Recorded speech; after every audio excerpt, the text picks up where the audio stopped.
Some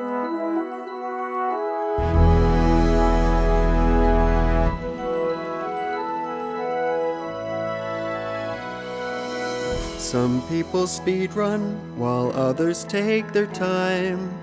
Some search for geodes, wire redstone gizmos, or farm slime. But no matter how we choose to play this game, we'll always know that no two worlds are the same. Even if the seed was used to start a game from scratch, all these biomes might remain, but that world couldn't match, because the blocks that tell our story would have been wiped clean. Plus all this world gen got messed up by 1.18. And so today we'll look at ways to tell a story using nothing but the items from our inventory. Like how a shipwreck tells of a bygone storm, or how villagers descended from a zombie swarm.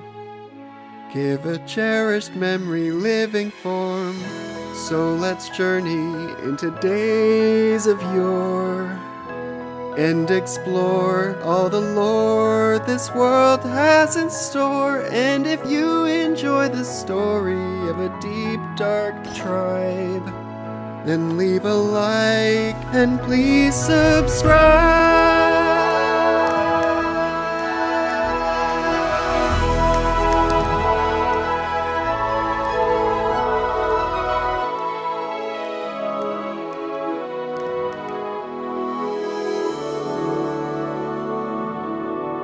So, if you're ready, let's begin. Today, we're looking at ways to add story, world building, and lore to your Minecraft worlds. Stories have always played a crucial role in the appeal of this game, and based on the name of the 1.20 update, we're about to get our hands on a huge collection of new blocks, tools, and mechanics designed specifically to help us discover and share our very own tales. Whether they're told through build projects, adventure minigames, or interactions with other players, stories are what connect us to the worlds we play in. They make a pile of blocks feel like a vast and immersive universe, and they make our accomplishments feel special, important, and earned. And while each world seed is already bursting with unique myths and mysteries for the player to explore, Minecraft encourages us to interpret and build upon those clues using our own imaginations. I'm setting out to tell a brand new story of my own, one based right here in this cave. The deadline for this village upgrade contest is a matter of days away. In fact, by the time this goes out, it will have already passed. So we need to make a lot of progress in this episode to get this place ready for the judges. As we do that, we'll use every villager, every block, and every item to add new chapters to a deep, dark tale. So, the first question, I guess, is where do we start?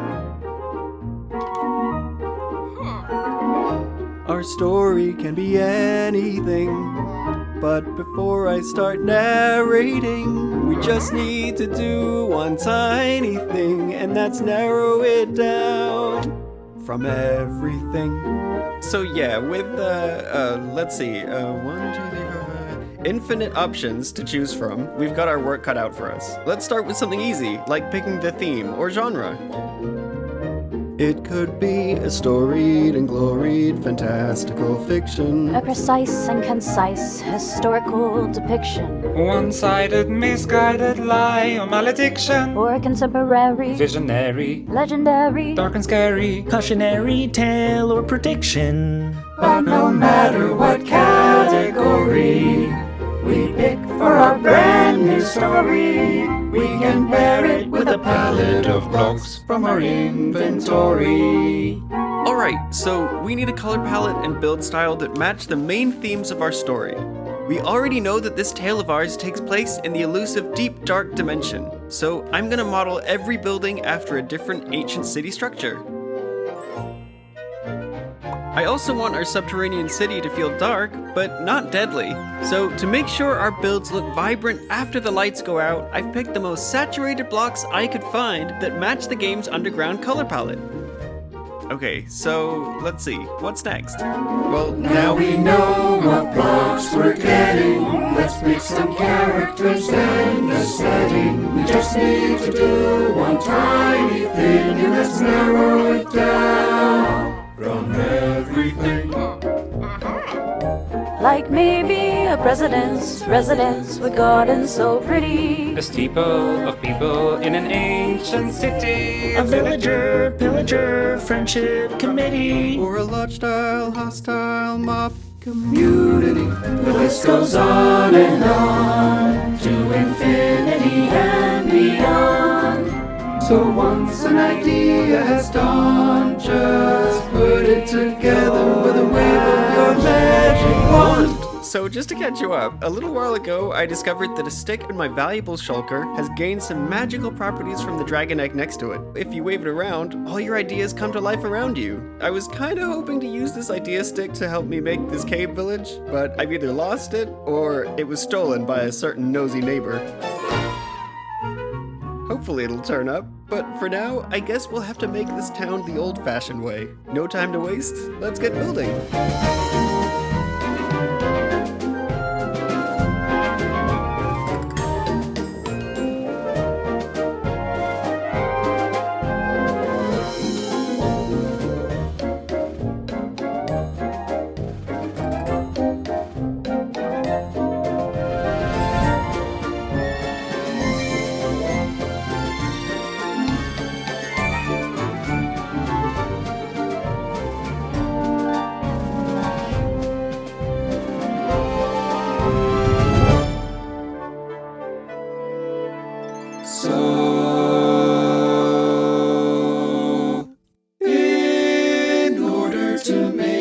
Start building stories that won't fall apart. Pick a style bed with coloring. Choose some characters and a setting.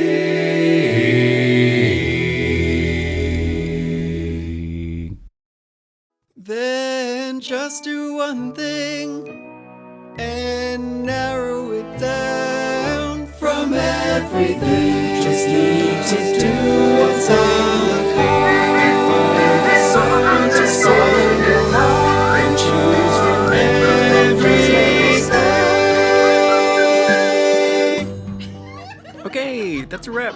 Thanks everybody. That was perfect. Whew.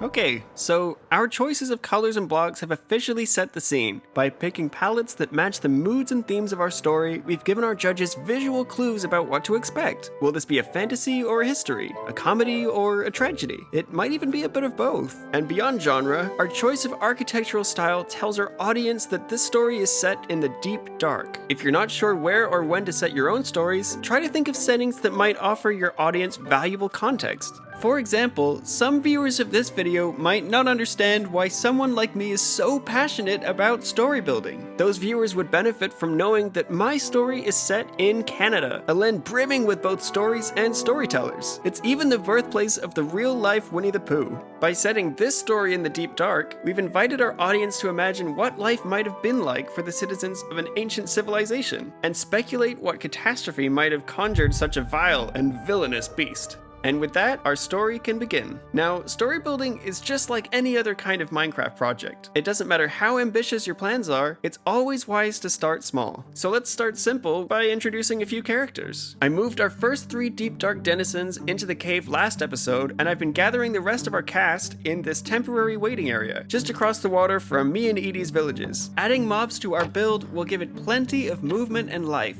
But unfortunately, villagers aren't great conversation partners. They sort of just mumble and repeat themselves over and over. Actually, speaking of Canadians, have you guys ever noticed that villagers kind of sound like Etho? So yeah, unless the judges speak villager, they're not gonna learn much through conversation. But luckily, you can learn a lot about a person by studying their home. So let's give these buildings some interiors. In each of these first 4 houses, we'll focus on a different method of rounding out a cast of characters. But in all of them, we'll use our story to guide our choice of blocks. That way, we can make sure these new decorations give the audience all the information they need. For our first fable, let's give a villager some strengths and weaknesses. Alright, so, this is the home of Artemis the Butcher. Artemis relies on others for ingredients, but makes a scrumptious, skulky stew and a mean glow calamari.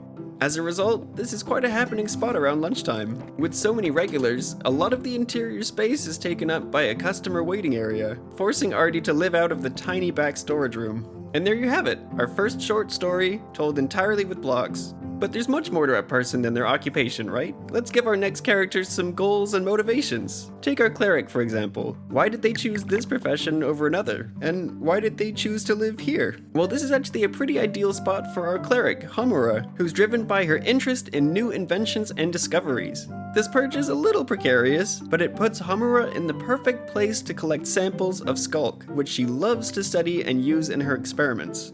This also puts her right next door to the library, where she can archive her findings and spend long hours poring over old accounts and records, searching for clues to new brewing techniques and ingredients. But not everyone loves their neighbors, and besides, no good story is complete without a little conflict.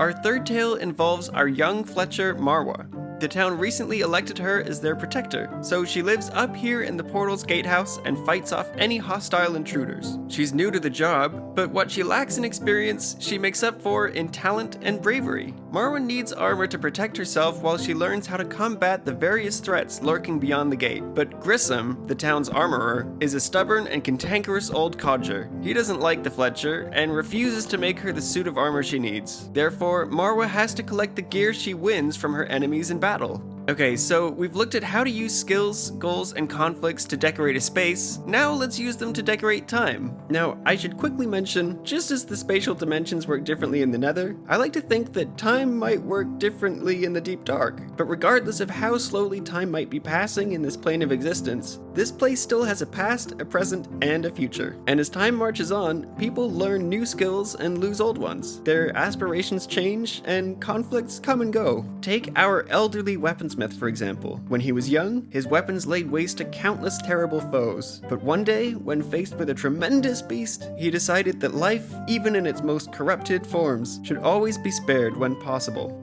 After that, he retired from smithing and stashed his deadliest weapons down in his cellar, where no one could be tempted to use them. Then, to atone for the death that stains his memories of youth, he grinds the bones of any creatures who have fallen to his blades into bone meal. Most of this bone meal goes to the farmer, George, to cultivate new life. Then he uses what's left on his own lush and lively flower garden. And there you have it. By assigning characters a unique set of skills, goals, and conflicts, the build starts to feel more important, more meaningful, and more alive. Houses become homes, soulless citizens become relatable or hateable personalities, and before we've even brought over any of the new villagers, our cave already feels like it contains a close-knit and active community. So, this first volume of chapters has set our story in motion, but where is it going? It's not enough for you and I to know how all these puzzle pieces fit together. Our audience should be able to follow along even when we're not there to guide them. So just as buildings need a framework of beams and columns, and cities need road networks with maps and signs, we need to establish a story structure. So, with that goal in mind, let's pay a quick visit to the game zone, where two meerkats called Henners and Monsieur Patisserie have recently put together a perfect example of a well-structured story.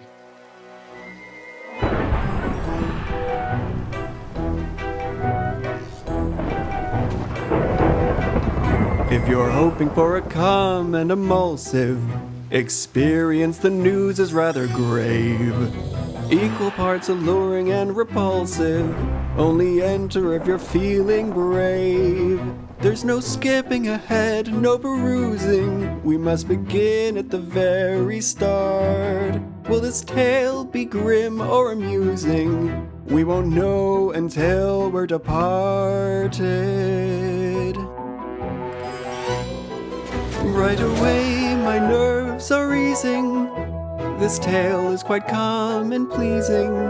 While the pace is slow, no detail is missed. Then a change in flow brings a plot twist.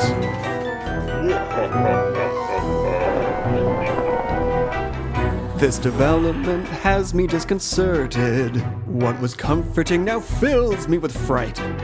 My understanding of this world has been inverted. In the darkness I've seen the light. In this tragic web I'm entangled. I'm under a fantastical spell. Though its characters are tortured and mangled, and it's leading me straight to hell. My soul has left, I need embalming. But this narrative shows no signs of calming. Unyielding, it drags me down. so immersive I might drown. I tried to get out, I'm incapable. Now there's no turning back. I'm trapped, my fate is inescapable.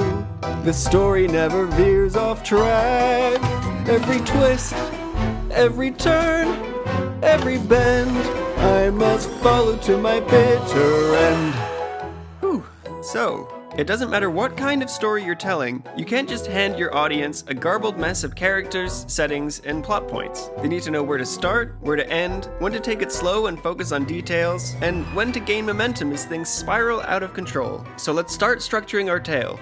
First, we'll decide how the audience is going to experience our story. We could have them read a book and quill novel, admire custom map artwork or comic strips, or like Henderson and Mr. P, we could physically carry them through our story using a thrill ride. I want to have the other Meerkats walk through our story, so our tale is literally gonna be a trail. Okay, second, we'll work out how to divide it up. Novels are divided into volumes and chapters, and plays are split into acts and scenes. I'm gonna divide up our story into neighborhoods and buildings. Just like earlier in the video, we'll design each home using the story and perspective of a different villager. Then, just as a narrative might be spread out over all the chapters of a book, I'm gonna scatter hints to larger plot lines and mysteries throughout the village. Our third task is to arrange all these chapters from beginning to end. The order in which we give the audience information will dramatically alter the way they comprehend our story. In fact, just by shifting the position of a single chapter, we can turn heroes into villains, or transform a tragic thriller into a lighthearted comedy. Everyone's got their own techniques, but I actually find it easiest to do this stage in reverse, starting at the end and working my way back toward the beginning. There were a few buildings whose clues would offer Meerkats a satisfying conclusion, but I think the library, with all of its books and scrolls, is a clear winner. There's lots of ways we could make sure Meerkats don't head down to the library until the end. For example, we could lock it behind a gate and hide the keys in the other houses. But a much simpler solution would be to physically move this chapter to the end of our tale's trail. The path to the library meets the main road at this junction here, right by the entrance. But remember, this portal isn't just the way in, it's also the way out. That means if I give this intersection a very sharp angled turn and block certain sightlines using some innocent looking decorations, I can make this path hard to spot for anyone walking into the cave, but unmissable for anyone walking back out. Now for the main body of our story. There are a lot of well-established methods and online tools for arranging story beats, but since Minecraft doesn't share the same limitations and constraints as most other storytelling mediums, we have an insane amount of creative freedom in this stage, so don't be afraid to try something new or think outside the box. For example, most stories are told linearly. First this happens, then this,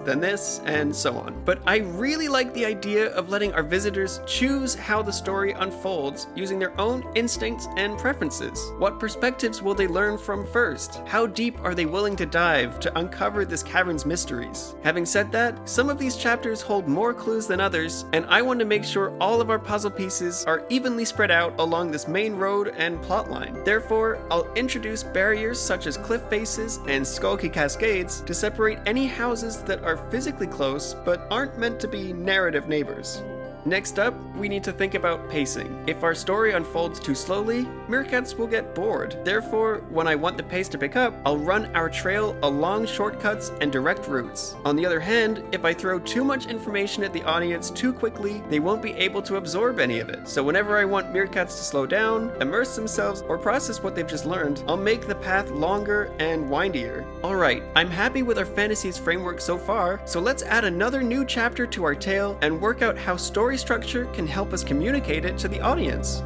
Before the villagers chose the Fletcher as their protector of the portal, the highly revered role belonged to Garan. In his time, he was known as the Guardian of the Gateway, and he was one of the best protectors this community has ever had, but certainly not the greatest of all time. That honor belongs to his predecessor. Garan was strong, but she had been stronger. Garan fought hard, but she fought harder. Even when the town gathered to celebrate Garan's glorious victories, they'd sing songs of her legendary valor and might. Garan grew tired of always being second best, so he set out to defeat the warden that lurks beyond the gate, hoping to prove once and for all that no one, not even his predecessor, was as mighty a warrior as him. But he didn't just lose the fight. He lost everything. His unprovoked hostility proved he was unfit to be the town's protector, and his job and home were taken from him and given to Marwa. Angry, Embarrassed, ashamed, he exiled himself from the town, setting himself up in this miserable and lonely shack where all he can do is pass the time fishing.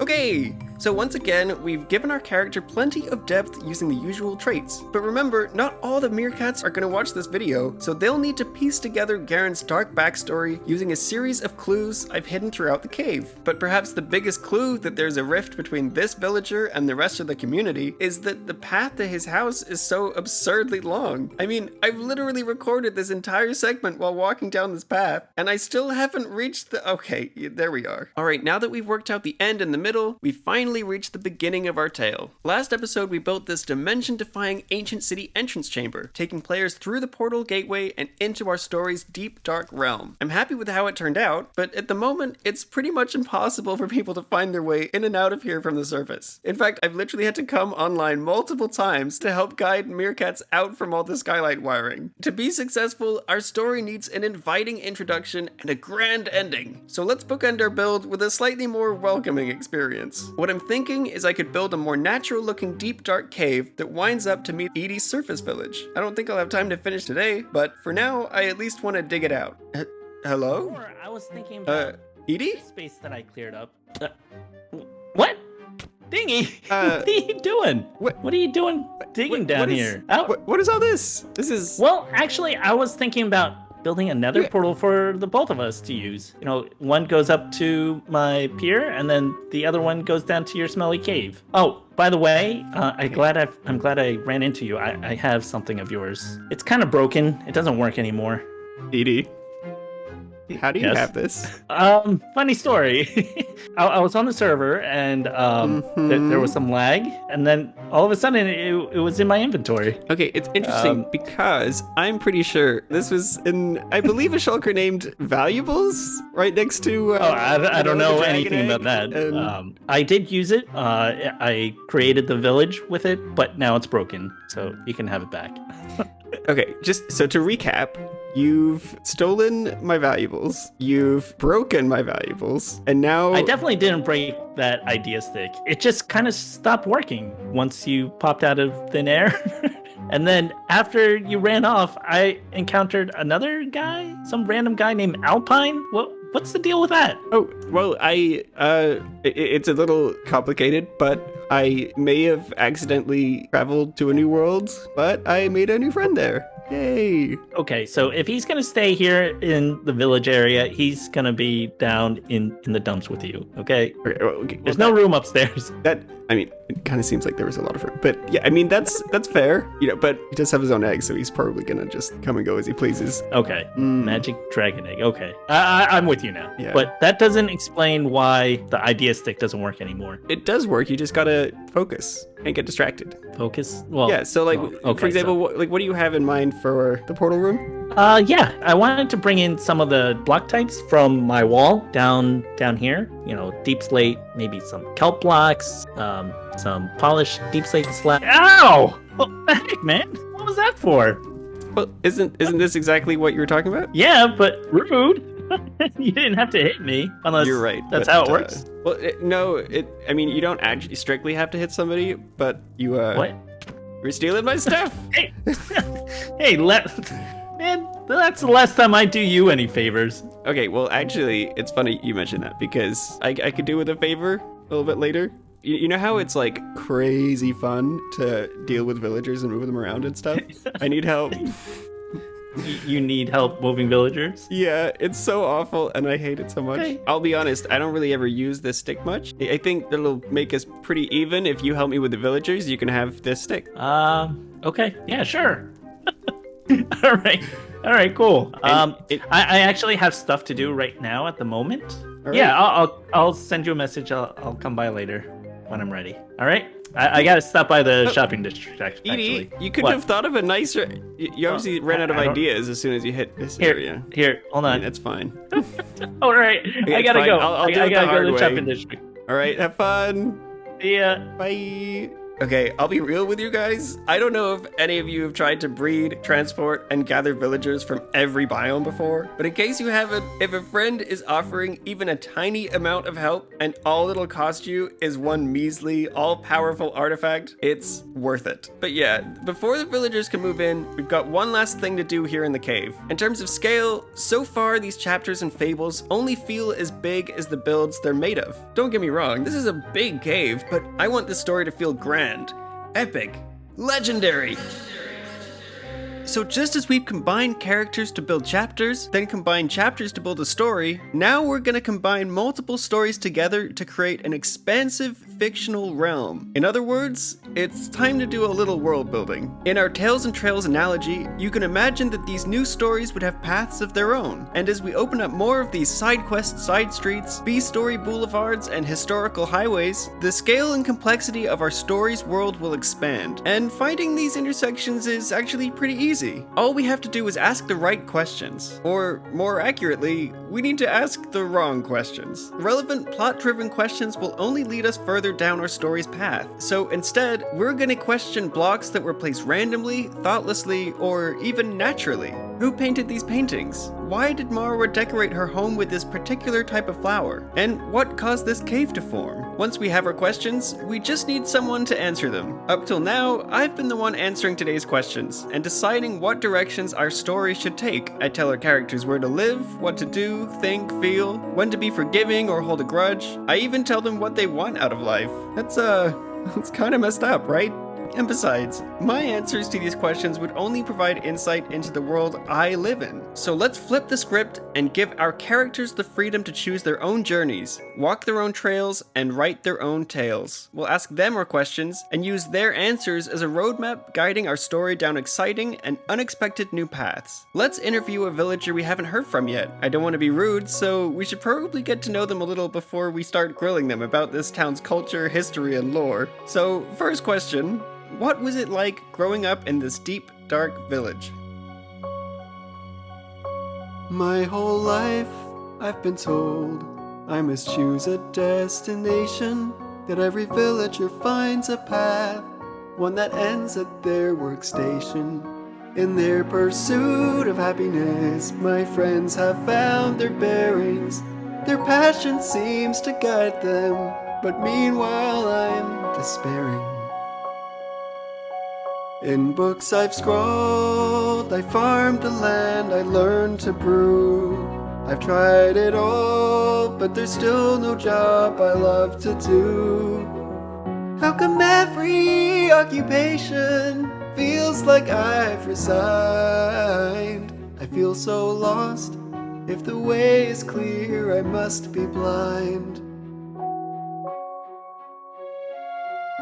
The elders always warn me of the worlds beyond this cave, whose monsters and mutations led my mother to her grave. But they also told me to be brave. It's clear my destination isn't here at home, so I must fight my fears and find new lands to roam.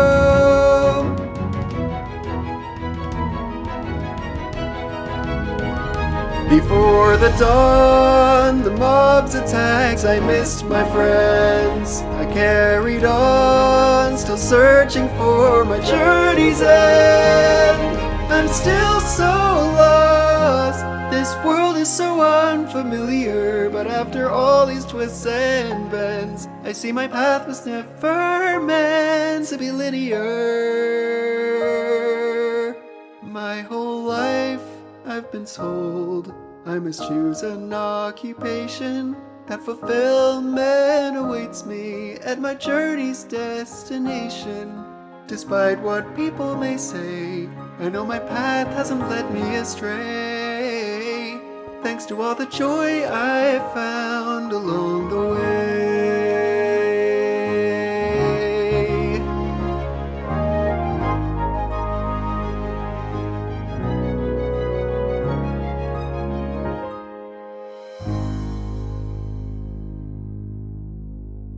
And there you have it.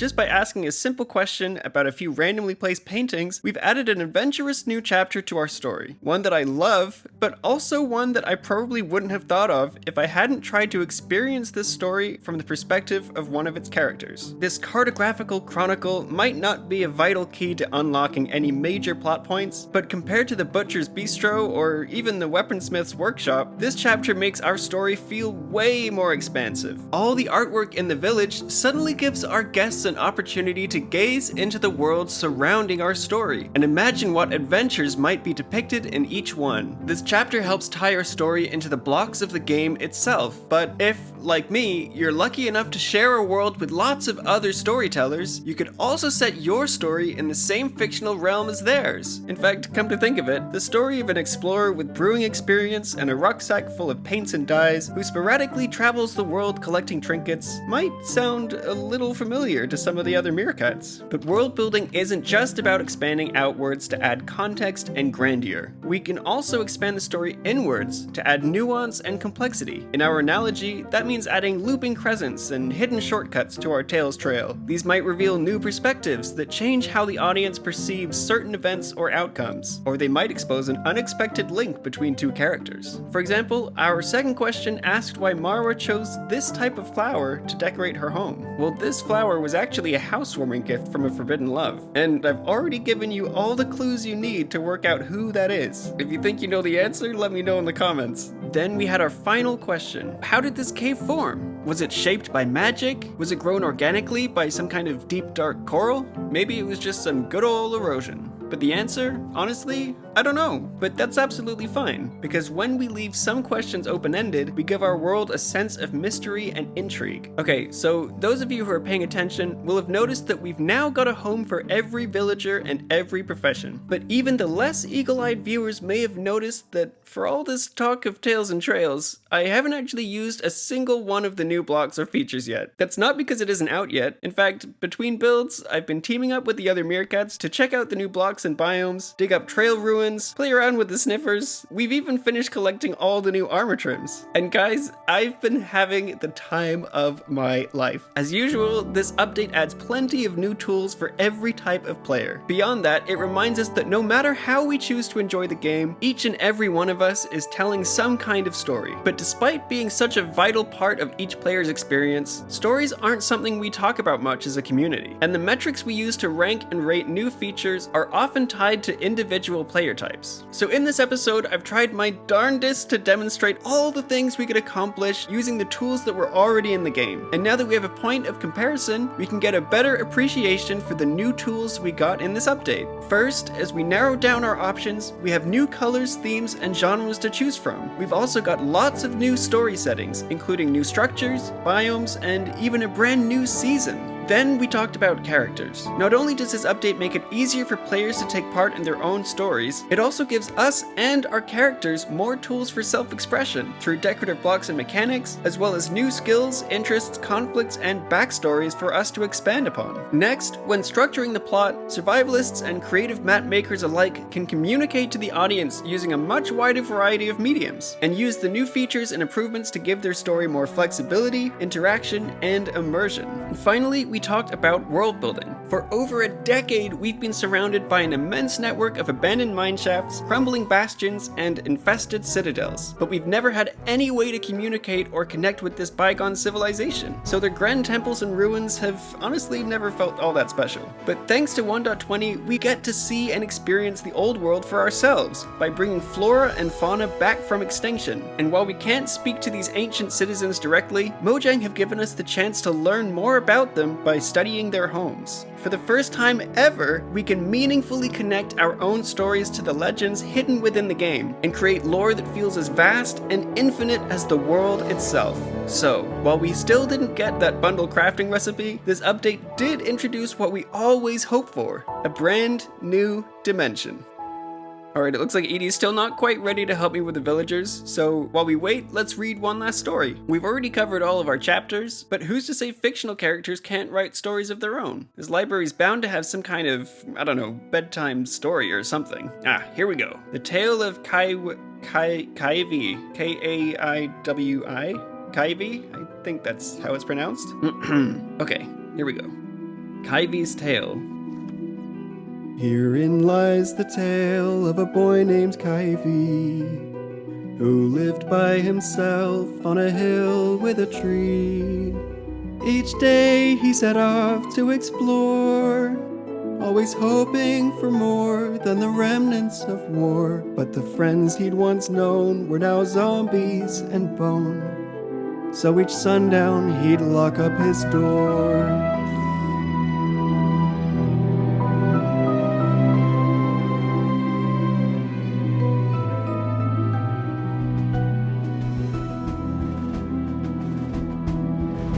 One night the beasts marched to the hill with the tree.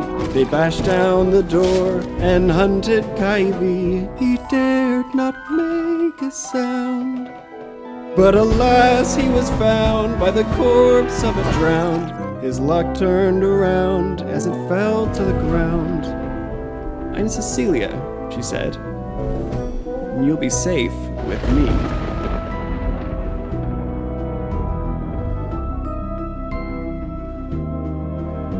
By night she would ward off the beasts of damnation. By day they explored the remains of their nation. But what had once been a great civilization had succumbed to disease and mutation. As the years passed them by, they made it their mission to find more survivors and collect ammunition. The scale of their dread was beyond comprehension. The corruption had spread to every single dimension. Every new soul they saved attracted more of the depraved. But Kaiwi learned to mold nether metals with gold, and Cecilia's might was a thing to behold. She brandished his weapons as they built their stronghold. She vanquished the blaze and the wither's 3 heads rolled. Kaiwi delighted, they had no competition, but Cecilia had a suspicion. The greed of our ancestors gave us this curse. The monsters grow stronger, each night it gets worse. We don't have much time left, soon they'll break through. Our story's at an end. There's one thing we can do. Lost to time are most tales of our people. It's tragic, but as a boy I once read that a dragon's egg is magic. It can unlock a portal to the land where our kind is immortal.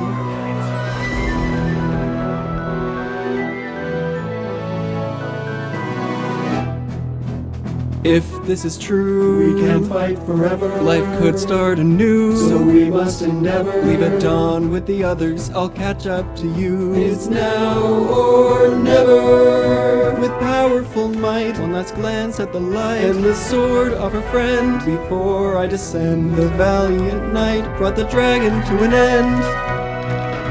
Toward them she sailed, their army arrives. How long will she take? Her ship was a sail. We will make it alive. I can feel the ground shake. Their swords met their mark, their arrows hit true, their tridents impair. She struggled to fight, their lives are at stake. She has to survive, this mission can't fail. Our goal is in sight, in the dark. All I need is the strength to prevail. Hey. What? You ready to go? Hey. Oh, hey, Edie. Wait, that wasn't the... No. Okay, just hope that was a regular stick. Are you ready to go get the villagers? Yeah, I'm ready. Awesome. What were you reading? Oh, this? Oh, it's nothing. I mean, it's pretty much done anyway. Do you want to head off? Are you ready to explore? Go out and find what we're looking for. Go beyond the banks of the shore. I mean, and all you need to do is go out that door. Da da da da da da da. Are we doing this song and dance thing again? I feel like we're out of time, but maybe for the straight to VHS sequel. now that you have the idea stick, do you have any ideas you're going to start with first? No, I think it's kind of cheating, just having things pop up. So I'm gonna put it away for now and just try to build on my own. Do things the hard way? Yeah, it's more vanilla that way. So I watched your most recent episode. Why didn't you just tower her up? That would save you a whole lot of hassle from getting bit and turning into a zombie. I mean, it looked cool. The intro was cool and everything. Mm-hmm. Just Wow. just like 2-3 blocks up. Yeah, I mean, it would also have been quite a lot easier if someone hadn't dumped a whole bunch of zombies into my cave in the first place. But, I mean... Yeah, who did that? I don't know. So where are we going? We gotta... I'll follow you. I'll follow swamp you, I over guess. this way, yeah. Can't we just fly there and craft boats over where you're building yourself? Okay.